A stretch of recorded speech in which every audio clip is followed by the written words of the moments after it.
Lieutenant Colonel Anthony Schaefer was with us last week to talk about his book, Operation Dark Heart, which alleges shocking errors in the conduct of American intelligence operations. Now the colonel is going even further, alleging a cover-up at the highest levels of our government surrounding 9/11.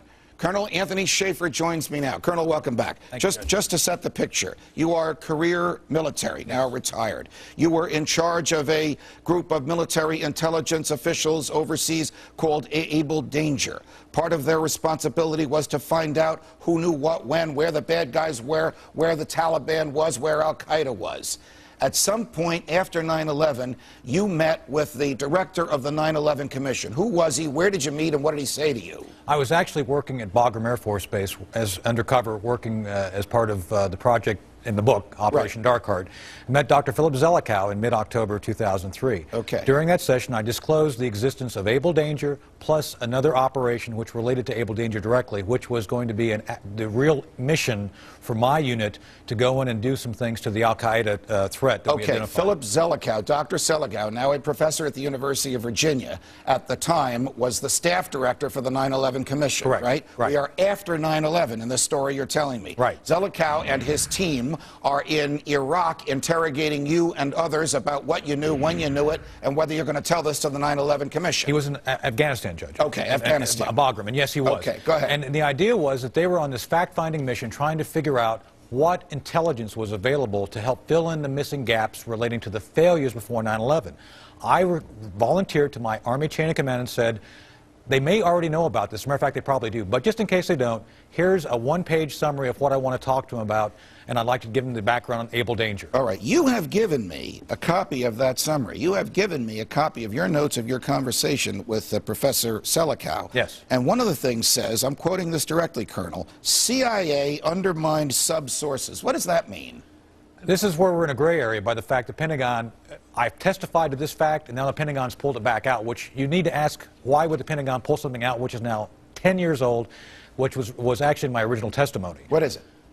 Well, the issue has to do with an asset that we were using for the actual spearhead of the Able Danger project. When you say an asset, you mean a human being providing you information about the bad guys? That's correct, yes, sir. Okay, what became of that human being? Well, in this particular operation, one of the reasons I reported it to Dr. Zelikow as part of the Able Danger project, he was going to be used to do some what we call black operation support for this project. What happened was CIA protested his operational existence because they were at the time running a parallel operation called out of Alex Base, and because of that conflict, supposedly, CIA went to Congress and said, this guy's bad. He killed his wife. They're not talking about you. They're talking about the asset. Talking about the asset. The person in Afghanistan. Yeah, they used the excuse of that he supposedly killed his wife and ran drugs, which most people did. Did this guy provide you and the Defense Intelligence Agency for which you worked, the Pentagon, with actionable information? He was consistently doing that, yes. He was consistently doing it. And the CIA wanted him neutralized because he was your asset and not theirs. That's correct. Is that fair? That is correct. All right. Did Michael Scheuer know anything about this? Judge, I honestly don't know. I know that during the Able Danger ramp-up, I met with I'll just call him David, who was the CIA rep to Special Operations Command, where I briefed him on Able Danger and said, we want access to what we were aware of Alex Base and what they were doing. We asked for access, and we were told, if you get the information and you're successful and we're not, you'll take credit, we won't get credit. When you met with David, he called you Chris. Do you guys always use undercover names even when you're dealing with each other? No. Not normally. Okay, but sometimes you do. Sometimes. Okay, now, when you came back to the United States and wanted to tell the 9/11 Commission that the CIA had squelched you from dealing with this asset, this human being, right? What happened? Well, it was like the Twilight Zone. After the initial disclosure, Dr. Zelikow came to me at the end of the meeting, gave me his card and said, what you said today is critically important, very important. Please come see me when we return to Washington, D.C.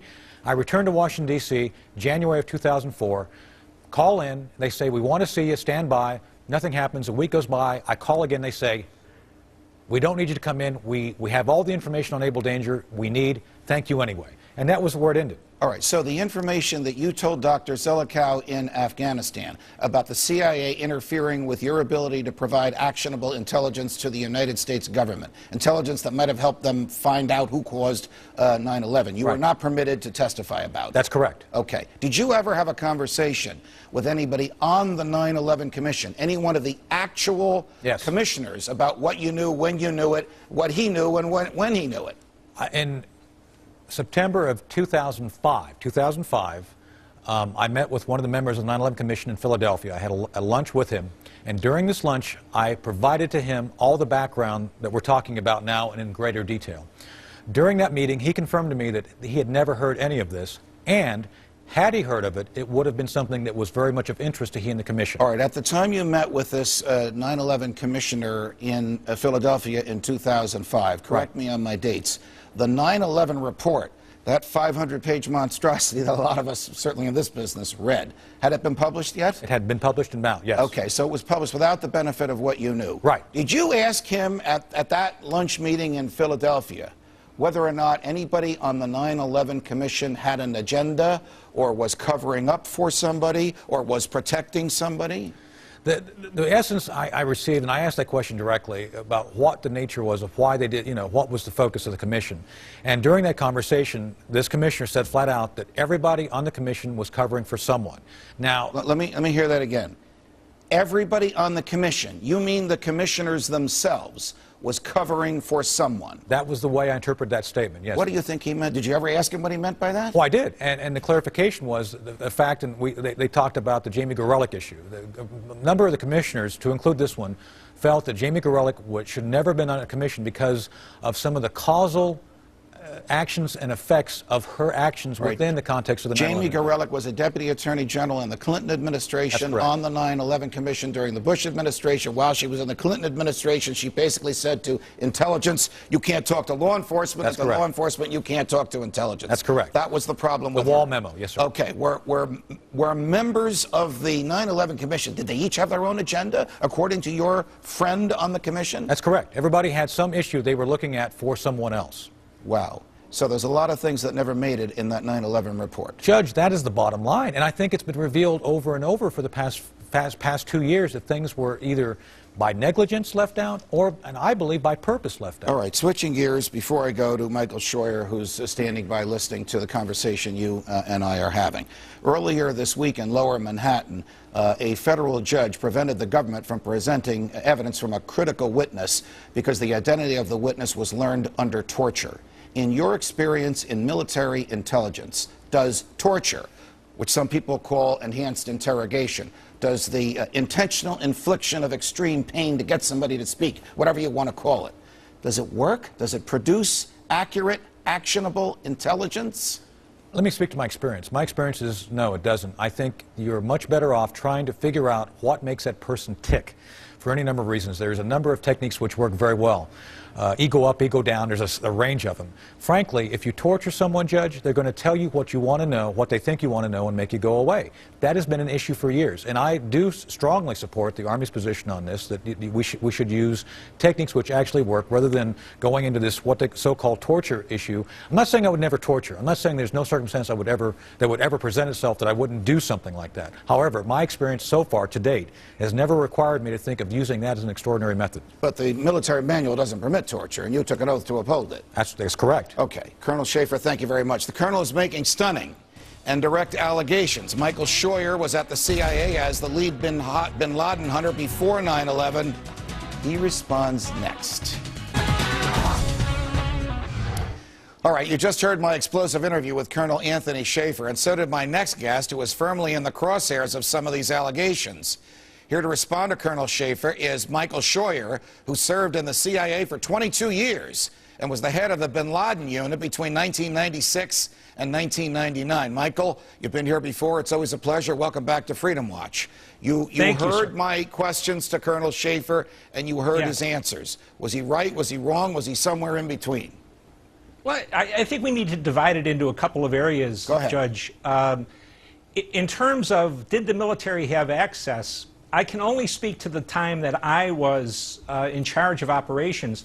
We had always 2 to 3 U.S. military personnel sitting in our spaces, in our desk, reading everything that came in up and down the line, and their job was to share it with the Department of Defense.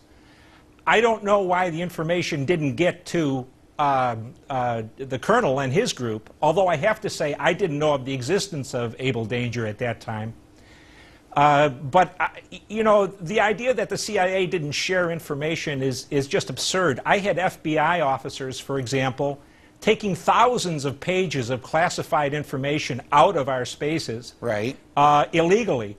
Well, would the CIA them. have done what Colonel Schaefer has suggested it did, and that is ask the military to nullify or neutralize a human being who was providing intelligence because the CIA wanted to use its intelligence source rather than the Defense Intelligence Agency's source? It didn't happen during my watch, sir. It may have happened later, but it doesn't sound like something that we would do to the Congress. But even with the brief description of the source that the colonel provided, I know exactly who he's talking about. And for my sins, I have been involved in following that individual since the mid-1980s. He's still very prominent in Afghan affairs, but he's a liar of the first order. We used to deal with him, and he never provided a piece of good information about anything. Well, you're not talking about Colonel Schaefer. You're talking about the guy in Afghanistan. Yes, the person that he described as someone who killed his wife and a narcotics traveler and all that. All right, well, would the sir. CIA go to the 9/11 Commission and say, don't let this guy Schaefer testify because his source is all wet, or would the CIA not get involved? We would not get involved. We would not necessarily know what he was talking about, sir, but what the colonel is absolutely correct on is that the 9/11 Commission and the commissioners themselves were just there to whitewash it. They were blessed with the most brilliant staff you could imagine, but as commissioners, they were clearly there to not let the American people know what happened before 9/11. Well, was the 9/11 Commission report a whitewash, as Colonel Schaefer says, and as one of the 9/11 commissioners to whom he spoke, and you heard him talk about this person, pretty much agrees? It was a whitewash and a lie from top to bottom. What do you mean a lie from top to bottom, Michael? Well, in my own case, sir, the agency officers who were involved before 9/11 in chasing bin Laden decided that we could not simply testify under oath without providing supporting documentation. And so all of us both testified under oath. I did, I think, 3 times. Right. And provided documents. And I provided myself, let me speak just for myself here, Judge. I provided a 3-inch binder with over 400 pages of documentation, not my notes, but official government documents, right, about the failures before 9/11. I never heard one word back from Zelikow. And I approached Zelikow. He asked me for the notebook. I told him it was available. He asked me for it, and he never got in touch to talk about one page of material. You obviously know what was in the loose leaf, and I know you read the 9/11 Commission report. Did anything from the loose leaf make its way into the final report? Nothing that would have been astounding. Let me retrace that, sir. Not the important stuff. The important stuff did not. The failure of George Tenet, for example, to impose order on the intelligence community. Okay. The failure of the President of the United States to kill Osama bin Laden. All the important things were not reflected in that. Before I let you go, report. You say that you agree with Colonel Schaefer that members of the 9/11 Commission were covering up for other people. For whom were they covering up, in Michael Scheuer's opinion? Both parties, sir. There was such endemic failure in the Republican administration under Bush, but especially the Democratic administration under Clinton, that I'm very sure they felt that the American people would be shocked by the negligence of its political officers, of the people it elected to office. I personally talked to Zelikow several times, to a guy named Ben Venista a couple times. Right. They all seemed very interested in what you had to say, but at the end of the day, it didn't make it into the report. All right. Thank you very much, Michael. We will ask Dr. Professor, former staff director Philip Zelikow to come on the show next week and to listen to what he has to say about these allegations. Colonel Schaefer, Michael Scheuer, thanks for joining us. You say you want a revolution? Okay. Our next guest says it may be happening in about 3 weeks on Election Day. Ron Paul, there he is. He's here next.